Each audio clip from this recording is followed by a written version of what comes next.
up some barbecue for you. T-Roy's chilling in the backyard grilling, showing you that you can cook it too. Always with a beer or whiskey, but he cooks responsibly.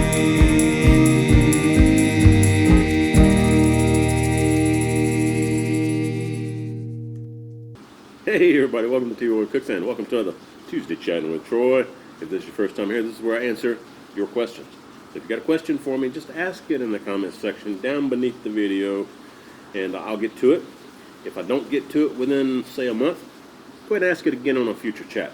And when you do ask the questions, don't ask me a question on my older chats, the older ones. Leave your question on the most recent chat, choose the chat. And that way I can put it on my list, see if we can get to it. Man, y'all asked some good questions this last week. I pulled all the new questions from last week's episode. I got a bunch of them, man. I don't think I'm going to be able to get to all of them. I was actually planning on shooting this, today's Monday. I'm going to put this up in the morning, so I was trying to get this done earlier today. Had some errands to run, and when I got back, the sun is setting over this way. So I had to wait for it to kind of go down behind some trees over here before I could actually come out here and shoot. So anyway, that's where we're at now. Sunset's here in about a half hour. Let's see how many of these we can get through. If I mention any YouTubers or any other channels you may be interested in, I'll put links to their channels down beneath the video, okay? In fact, the first one is a YouTuber. But hang on, I gotta do an update for you guys, all right? A lot of you have asked me for some apparel, some shirts, hats, stuff like that. It's coming, all right? I just need to shell out the money and get the order in. And, I'd say late November, mid-December, somewhere in that time frame. Hopefully we'll have some hats and some shirts for you, okay?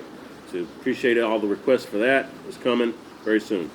And also, I don't know how many of you that watch these chats have downloaded my T-Roy Cooks or my Troy Cooks app from either the iTunes or the Google Android store, whatever you call it.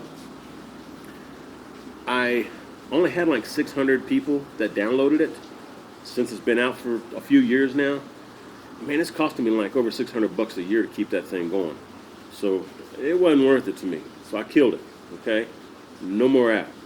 If you got the app on your phone or your iPad or whatever, your tablet, might as well go ahead and delete it because it's gone. Finished. So let's get back to this first question. It is from Lasse. Lasse's Food and Barbecue. Y'all go check him out. Channel link is down below. Lasse says, a good question for you. Do you think surrounding temp and humidity have an effect on a cook? Yeah, definitely. He says, I live in low humidity, cold temp most of the year and don't use a water pan, but I never feel the food's dried out. But I am curious if it would be different if I lived in a different climate. Yeah, generally, you said you have low humidity and a lot of cold temps. Generally, you're going to use more fuel in the colder temps. And when it comes to humidity, that's like bark formation. If you're doing a really long cook like a pork butt or brisket or ribs or something like that, and you want some nice bark formation, I want to add a little water to the water pan or put like a stainless steel bowl, like a mixing bowl filled with water. Put that in your cooking chamber, and that should help get some moisture in the cooking chamber, and that will help influence a nice bark, okay? I'm not talking about smoke ring. I'm just talking about the bark on the meat itself. All right. But yeah, it does, man. And like at higher altitudes, the cooks take longer. From what I've gathered, anyway. I've never really cooked at high altitude. Will be soon though, when I go visit my son. Yeah, it definitely does. The best times I find to cook, especially barbecue, is summertime. And we don't have low humidity here in Austin. But I will put some water in the water pan if it's dry. If it's dry outside, it hasn't rained in a week or so. I may put some water in a water pan or put water in a stainless steel bowl and put it in my offset to just kind of help it go, you know. In fact, like the Weber kettle with the slow and sear, it's got a a section for water. You know, you can add the water, which it acts like a heat barrier between the charcoal and your meat.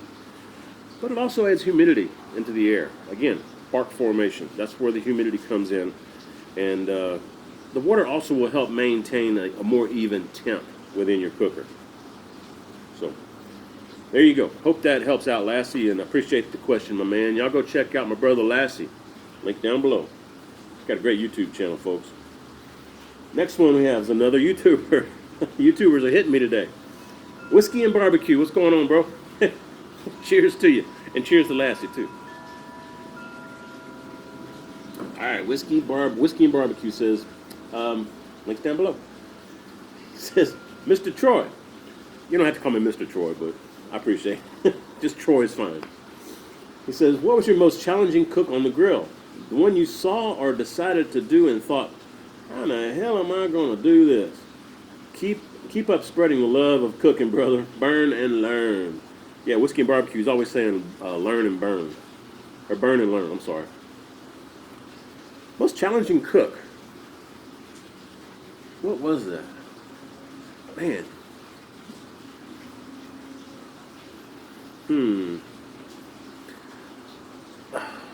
I want to say it was a meat I got from Lobel's in New York. I can't remember what meat it was. I don't remember if it was the rib cap meat or maybe their flank steak that I got. But one of those was time consuming, and I know especially with the rib cap, I didn't want to mess it up. I mean, I really did not want to mess that up because that's some expensive meat right there. Talk about good too. Oh man, rib cap.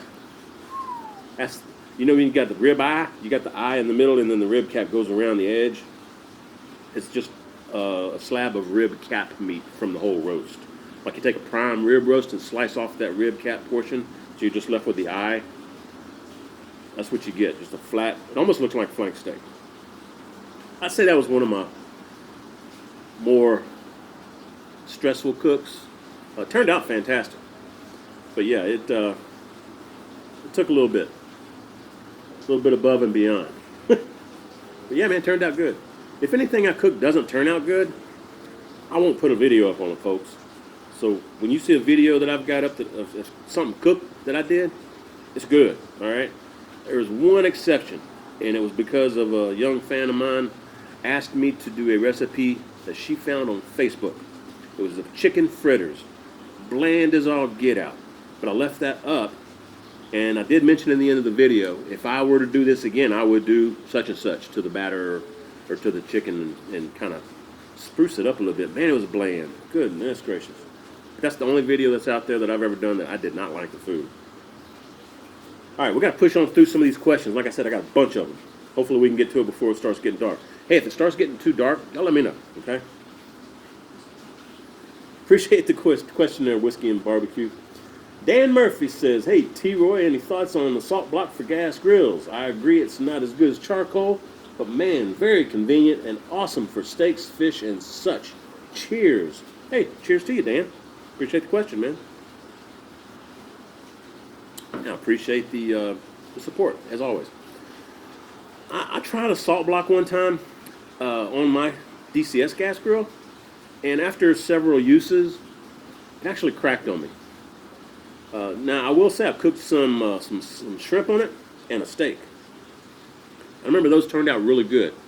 And if you're using a salt block, you don't really need to put salt on your meat, folks, because the salt will leach out of the salt block and get into your meat. And you get a nice, even heat. You get a nice sear on your steaks or on your meat that you're cooking. But you have to bring those salt blocks up really slowly to temp, and then let them come back down to room temperature slowly as well, to keep them from splitting and cracking and stuff. So I hope that helps. I enjoyed it. If you're going to get one of those, get the thicker one. Don't get the thin ones, because those will really mess up on you, man. They won't last long at all. Get the thickest one you can afford, okay? When it comes to salt blocks. They're great, like you said. Work out real great. Nice even temp all the way across. Turn out some mighty fine food. I just never wanted to get another one because they crack too easy for me. I'm like a bull in a china shop, man. Thanks for the question, Dan. Cheers to you, bro. Micah G says, hey, T-Roy, cheers to you. Hey, there you go. Cheers, Micah. And some of you guys are like saying, I guess as fans that don't watch me all the time, but they're like, man, there's no way everybody's like saying cheers all the time. y'all know you do. And if you do it, I'll say it. So cheers, Micah. And cheers to everybody else out there. Anyway, Micah says, hey, T-Roy, cheers to you. I have an 18.5-inch Weber Smoky Mountain, and I'm hoping to host friends for a barbecue night soon. That'd be fun. Can I show up too? Where you at, man? Maybe I can make the trip. I love road trips. He says, I want to have a variety of meat to serve, like burnt ends, ribs, pulled pork, but my smoker will not accommodate all three things. I thought I could smoke a brisket point the day before, cube it up, and then finish the cubes up burnt end style the following day, or the day of the party, while my pork butt is resting. Do you see any reason why this would be a bad idea, given the very limited grate space? Also, how long have you played the bass guitar? Wish I could have seen you and Moonshine picking the guitars. Thanks so much, and once again, cheers. Yeah, again, cheers to you. Appreciate that, man. Yeah, Micah, you can definitely do the burn-in thing with the brisket. Cook it the day before. It'll be fine. It won't be quite as good as if you cooked it the same day. What you could do, what I would probably do, is I would probably cook, you got two great levels in the Weber Smoky Mountain. What I would probably do is buy one of those extended grates, that has the legs on it that you can put on the top grate, but it's not too tall so the meat will still fit under the dome. So you have basically two levels on the top level. I'm pretty sure Amazon sells those too. It's just in like an extension grate for your charcoal or your Weber Smoky Mountain. But get one of those and put the brisket on that, on the one you just bought, and then put the ribs under that, and then put your pork butt on the bottom. Now, I will say, and I think this question's coming up, the top and bottom grill grates for the cooking chamber there in the Weber Smoky Mountain, on mine, I've got the 22.5-inch. On my Weber Smoky Mountain, the bottom grate is usually 20 to 25 degrees cooler Fahrenheit than the top one. So more heat is up towards the top, which makes sense because the heat's rising from around the water pan, going and hitting the dome and coming straight back down on top of the meat, whereas all that meat's blocking the hot air from getting to the second grate. And the water is going to get hot sitting directly over the charcoal or the sand, whatever you got in there. So whether you got water, charcoal, or ceramic briquettes in your water pan, whatever, it's going to give a little bit of heat from the bottom, but it's still not going to be quite as hot as that top grate. And if you're cooking the brisket on that extended grill grate that I was talking about, you might want to pay close attention to it and watch it. Make sure that it doesn't overcook and get too dark. If it does, just wrap it. All right? That'll protect it. And then, like I always say, if you want to, at the very end, like once it hits about 190, 192 Fahrenheit internal, just unwrap it or peel the foil back so you can crisp that bark back up again. Appreciate the question, Micah. That's a great one. Oh, and he asked about me and Sean, Moonshines Roadhouse, my brother. Y'all saw us playing guitars, yeah. Sean's got a vast assortment of instruments. And, man, we've always picked and grinned all through growing up, man. My dad was a keyboard player in a band, a country western band.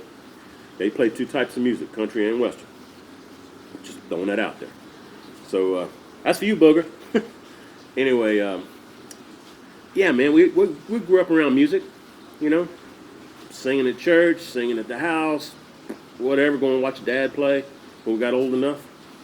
So we've always had instruments. We've always played music, harmonized, all that good stuff. So we love it. So I've been playing bass guitar since I think I was like in 7th or 8th grade. And Sean, he's been playing drums, guitar, bass, keyboards, whatever. Since I remember, y'all, don't tell Sean I said this, but I remember when me and Sean, we shared a room, okay? We were young, man. I'm talking like probably in elementary school. My brother would get my mom's Tupperware plastic out, and he would use those bowls with the plastic lids on them as drums, on his bed. Man, used to drive my mama nuts because he was always like breaking the lids for her Tupperware. Anyway, that's good times, man. Good times. Sean had a nice set of Lugwood drums one time too, man. Real nice set. My dad got those for him. Don't know what happened to him, but anyway, yep. Music runs in the family, man. singing, harmonizing, playing, picking music, all that good stuff. Appreciate it, Micah. Thanks, man, and cheers again to you. There you go. I was checking to see if it's getting too dark out here. I got to rush through these questions, man. Brian Smith says, hey, T-Roy, cheers. Cheers. He says, love your videos. I recently bought an Oklahoma Joe's offset. Was in my price range. Yeah, they are. They're kind of mid-price, I guess. Depends on the model you get. He says, anyway, I've done a few overnight cooks where I stay up all night cooking. I go to sleep around 6 or 7 p.m. and then wake up around 1 a.m. depending on what I'm cooking and start my cook. It seems to be a good way of still getting some sleep and not being too tired the day of the cook and wanting to fall asleep right after dinner. I was just curious, what is your routine the day before and the night or day of the long cook on your offset? That's a good question. Yeah. I don't think I've ever talked about that.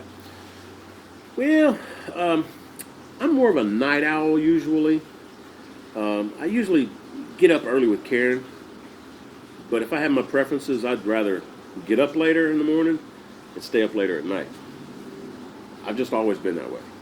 So when I'm doing a long cook the next day, I may sleep in that morning that I'm going to do the cook. I may sleep in till 9 o'clock a.m. or something like that, you know. And then I'll get up and I'll just do the normal day and start my cook maybe 10 to 2 a.m., 10 p.m. to 2 a.m. that night. And I'll stay up. I've got a TV out here. I've got music. I can play music out here over the radio, you know.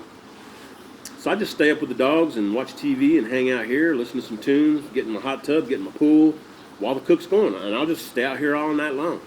I don't have any issues yet. I'm getting old enough where I'm starting to get kind of tired, especially when it gets around that 6, 7 a.m. mark. But I usually just stay all the way up through the whole night, and then usually pull the meat off, say around noon the next day. Sometimes 8 a.m. I think I did a recent cook. Was it that $200 brisket, Akaushi brisket I cooked? I think that's what it was. Yeah, I think I pulled it off about 8 o'clock. Now that night, I had it on my Weber Smoky Mountain. It wasn't my offset. So I did go to sleep. All right, Weber Smoky Mountain, set it and forget it. I wasn't worried about it. And I had that new charcoal basket that holds like 2 full bags of Kingsford from the Arbor Manufacturing. Arbor Fabricating. And if I remember them, somebody asked me about them recently. The stainless steel, 304 stainless steel charcoal ring that is made by Arbor Fabricating. I'll put a link below in the description box for you guys because quite a few of you asked me for it. Ooh, what is it, Lucy? What is it, baby? We got action happening out front. Appreciate the question. That was Brian Smith. Yep, there you go. Hope that helps, man. Next question we have is Crazy 5968. What's going on, Crazy? He says, I have a 14-inch Weber Smoky Mountain that I love cooking with. I'm having an issue when I cook with it, though. Every time I cook with it, it quits producing smoke after about an hour to an hour and a half after I place my meat on it. I check the coals and see my wood chunks in there half burned and no longer smoking.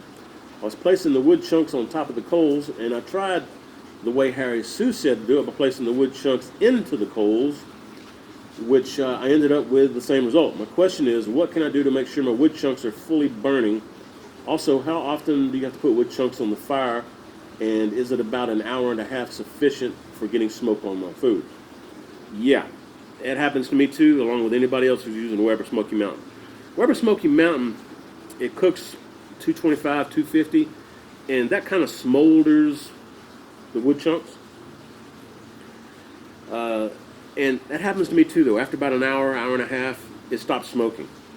Now, sometimes once some of those charcoals that are out by where I put the wood chunks, heat the chunks of wood up again, sometimes I get a little bit more smoke out of that way.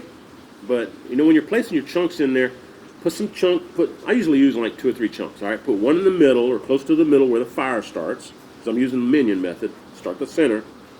And then I space a wood chunk near some of the vents so that as the charcoal spreads out from the middle out towards the edge, I've got smoke in the middle, from that wood chunk in the middle, and I've also got smoke that'll be produced when the charcoal briquettes reach, they start burning out towards the edge by where the vents are.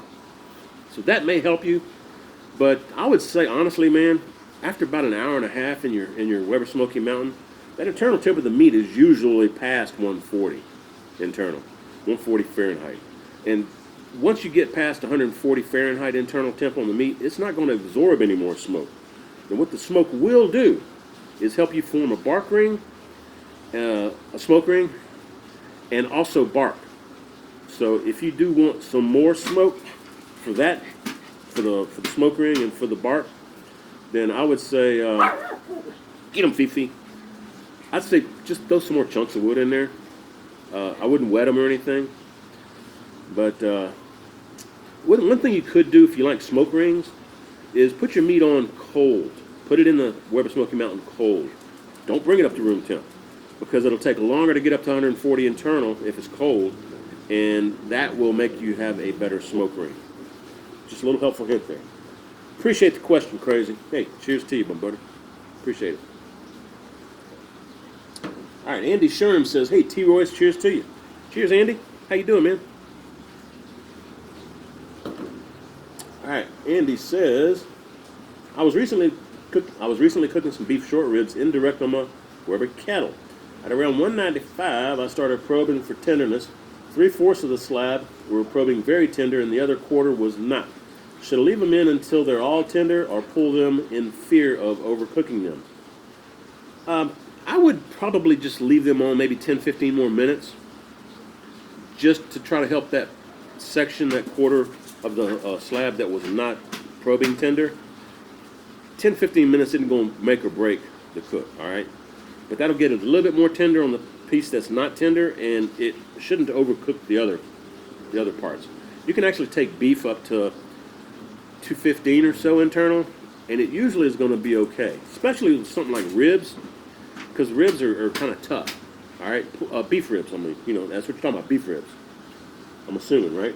Yeah, beef short ribs. So, yeah, I mean, you can cook the beef ribs a little bit further, even though they're probing tender, to get that other part done. That's what I do. That'd be my 2 cents. All right, Vincent Vargas says, what's up, T-Roy? I have a question about brisket. When you cook a 5-pound brisket, would you wrap it at 160 Fahrenheit or just cook it straight through till the temperature reaches 200? I don't cook by temp. I cook by how it probes, which is usually around 200, 205, somewhere in that range, internal. But always probe the meat.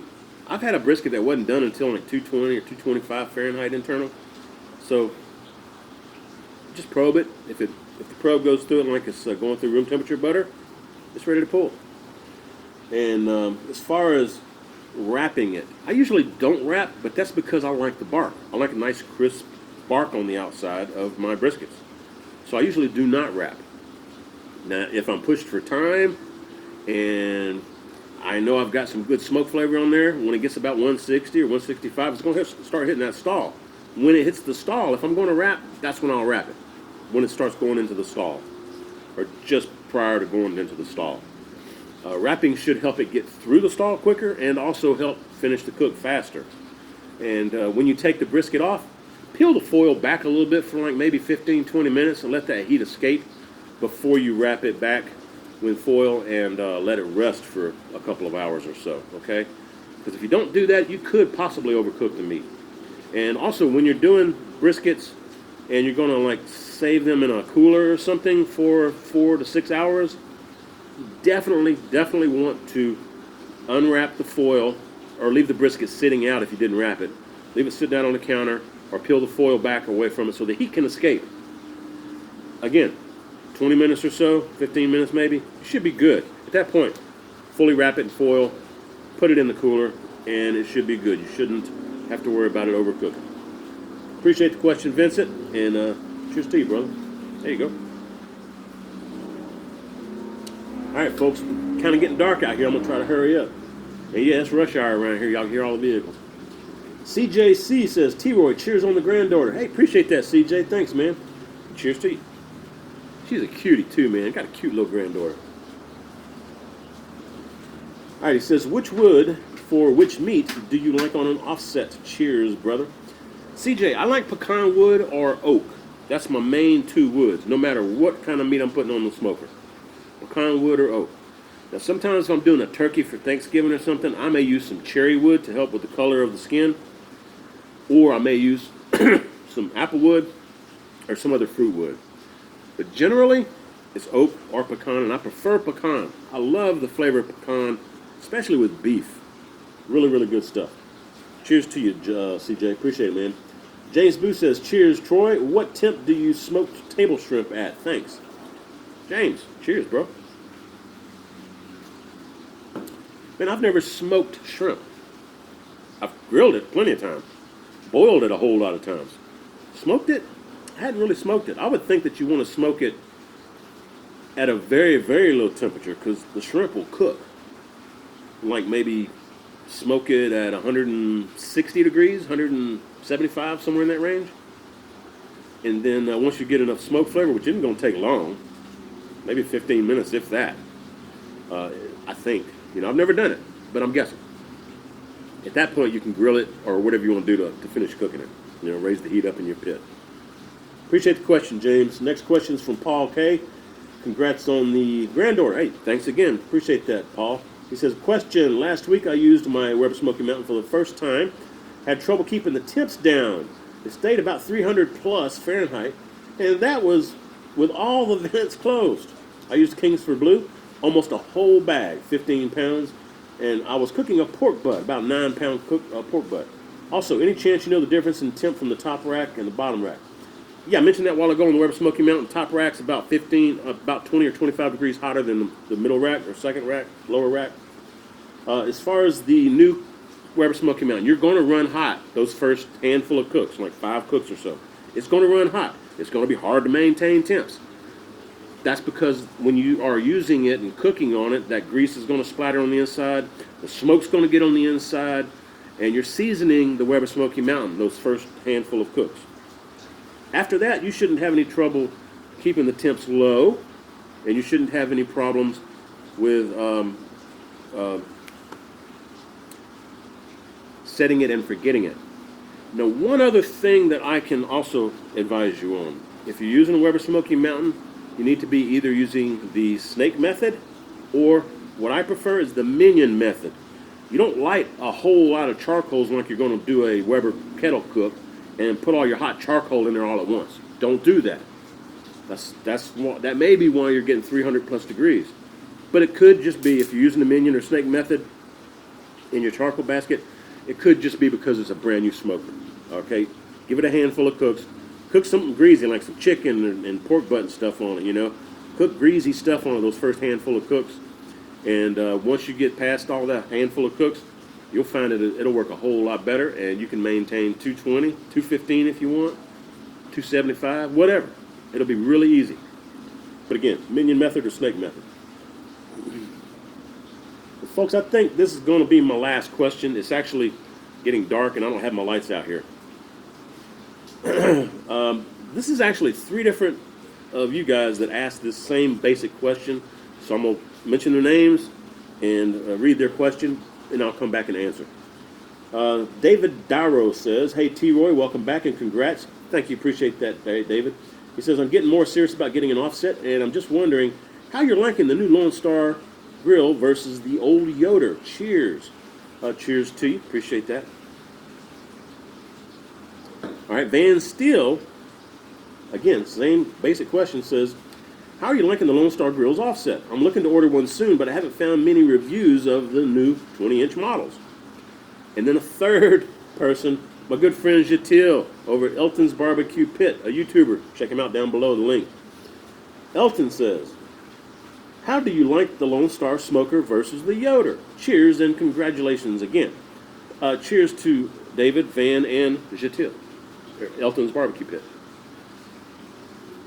I'll tell you what, I'm still breaking in the Lone Star Grill, so I can't really say if it's as good a cooker as the Yoder. I had my Yoder for almost 5 years, so it had built up a character of its own with all the smokes that I did on it. And I'm sure this Lone Star Grills will also. One thing I will say, is the firebox on the 20-inch is smaller than my firebox that's on my Yoder Wichita. Lone Star Grillz, the 20-inch, you want to use like a 7 or 8-inch long split.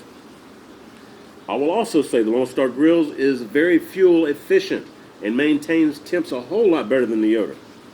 The Yoder would chunk through some wood, man. I was adding a big, huge log, like a 12-inch or 14-inch long log, about every hour, 45 minutes to an hour, depending on the temperature outside. The Lone Star Grillz, it's more like a 6 to 8-inch split. A small split, actually, it's a quarter of a split. And that'll last an hour, hour and a half, you know? So it's more fuel efficient. And I really do like the flavor of the food that's cooked on the Lone Star. But again, I can't really compare the flavor of the meat to what I get on the Yoder. The Yoder was seasoned really, really well. And I'm hoping to continue cooking on this Lone Star Grillz and season it up a lot better as well. So we shall see in the end here in about a year or so. Hopefully it'll start smelling like an actual offset. Or a barbecue joint. Ha! Guys, I appreciate the questions. I'm sorry it's getting dark on you, but I'm on sunset probably.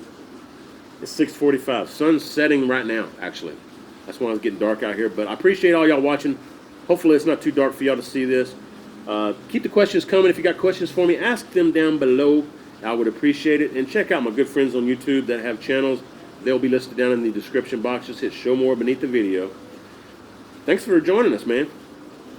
Hope y'all have a great one, and happy Halloween to all of y'all. And appreciate all of you who have asked questions. Ask them again if I don't answer them in a month. Cheers to all of y'all. We'll see y'all next Tuesday. And don't forget to check out my Thursday videos with cooking. I got Mama Jean coming up this Thursday, so y'all stay tuned for that. All right, later, guys. We'll hang on. What did I say? See, I tell you, I need training wheels, man. If y'all like this, give me some thumbs up. Hope you subscribe if you're not subscribed yet.